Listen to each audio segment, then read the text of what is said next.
This mind-boggling system of rams and pumps and hydraulically operated chamber doors with few modifications still stands with integrity 100 years later, to the amazement and joy of sightseers and boaters of all ages.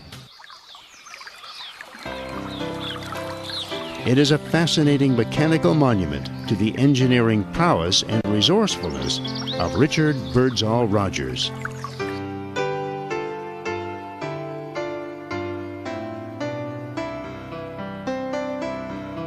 Born into a family of 9 children, Rogers lived in Ashburnham on the east side of the river from Peterborough. At the age of 17, he left home to attend Montreal's McGill College. Then he acquired degrees in civil and mechanical engineering, and then his Bachelor of Science degree, before returning home to Ontario. A year later, he would become a provincial land surveyor, and in 1880, a Dominion land surveyor, a position he would hold until 1884. During this appointment, Rogers traveled to France, Belgium, and England. Armed with a letter of introduction, he planned to research various construction techniques in those countries. Response to his inquiries was disappointing. Many of the engineers he'd planned to meet were often too busy to make time for him. And had it not been for his persistence, he might well have come away empty-handed.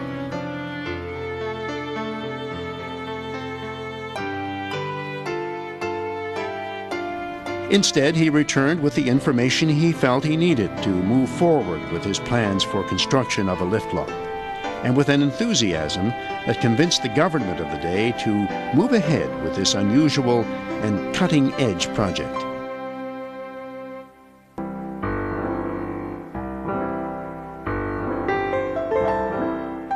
But the road ahead would not be an easy one for this innovative engineer.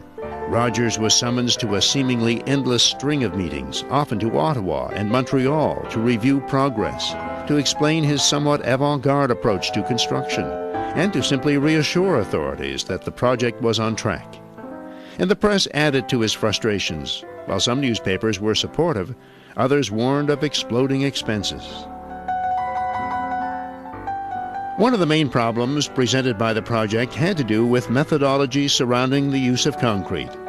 With knowledge gleaned from his European fact-finding mission, Rogers, after experimenting with concrete on a number of Trent Canal locks, dams, and bridges, and delving into new technologies in the mixing of cement, decided on a dry pour method, without reinforcing steel, not only risky, but costly and time-consuming.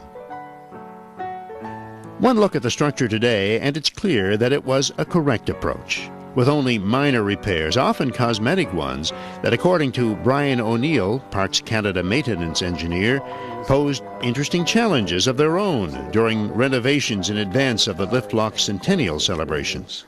We are using a concrete mix, and in order to visually match it with the 100-year-old concrete, which is more brown in color, we're coating the new concrete with a top coat, and it also forms a more waterproof layer as well, which will stop intrusion of water into the structure.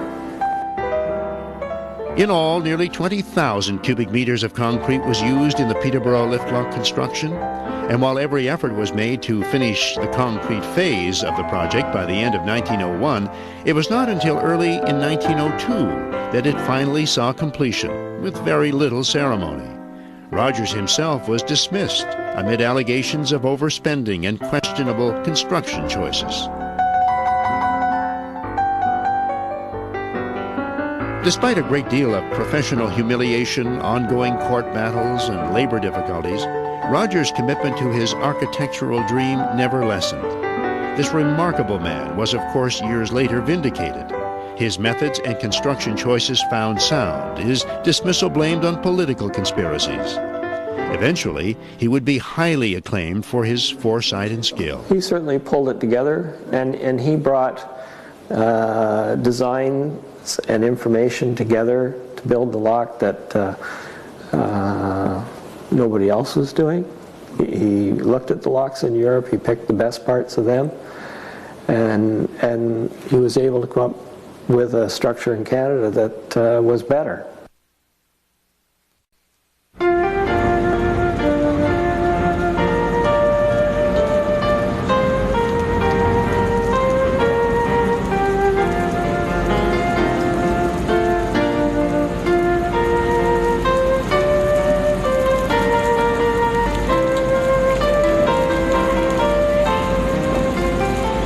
The lift lock is massive and somewhat daunting as it encircles our tour boat with tons of concrete and steel.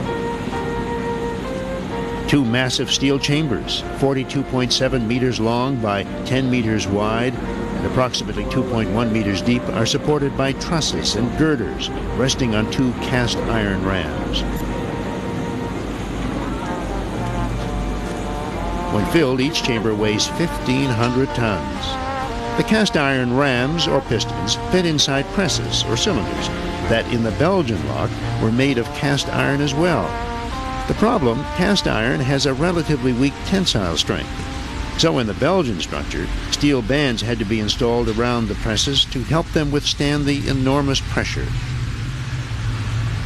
Here again, Rogers departed from tradition in his design, choosing a stronger option. When he got negotiating with Dominion Bridge, who were doing the steelwork design, they wanted to try a new material at the time. They wanted to do cast steel, a cast steel press, and eliminate the need for steel bands and a cast iron press. So that's what he went with. But he had enough nerve to try these things.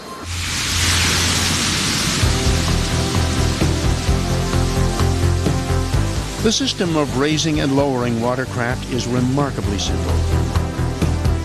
By adding an extra 30 centimeters of water to the upper chamber, it weighs 144 tons more than the lower chamber. And by using an underground valve, the lower chamber, pushed by the heavier upper chamber, rises the 19.8 meters to the upper position in a relatively short time.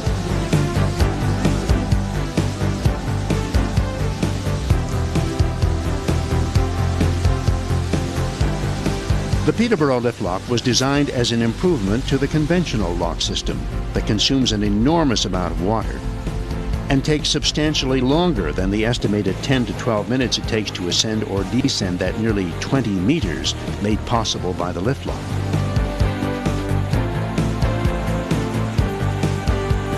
Rogers had argued that a hydraulic lift lock would reduce construction costs, satisfy water shortage concerns, and be generally more efficient. There are few today who would disagree.